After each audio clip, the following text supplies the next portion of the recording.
Hattie, they're putting a mark on it now. Every picture, every page a machine writes gets a stamp only another machine can read. Something in me finds that terribly moving. We used to sign our work. Now they're teaching the machines too. Sign it or snitch on it. There's a difference, Vivian. A mark like that isn't a signature. It's a confession built in before the crimes even happened. Call it what you like. I call it good design. A dressmaker sews her label into the seams so you know whose hand made it. This is the same instinct. Mark your work so it can be traced back to you. Except nobody chose to wear the dress. The mark's hidden in the weave, Vivian. Most folks reading a page off a screen have no notion there's a stamp buried in it at all.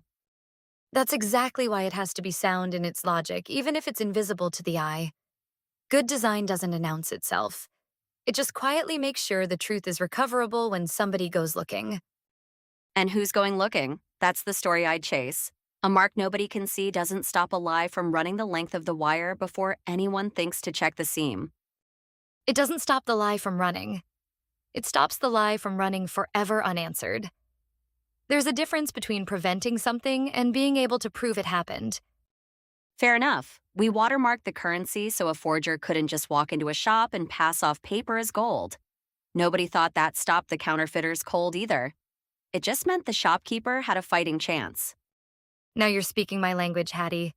A fighting chance is all good design ever promises anybody. Then here's my worry, and I'll hand it to you plain. Who's holding the light up to check the paper?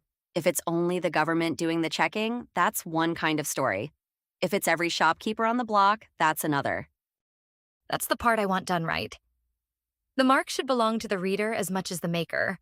Otherwise, it's just another thing done to people instead of for them. Now that's the headline. Not machines get marked. Who gets handed the light to read the mark? Give me that story, and I'll run it above the fold. You always did know how to find the human part of the mechanism, Hattie. And you always did know how to make a stamp sound like a love letter. Go on, get back to your ledgers. I've got wire to file.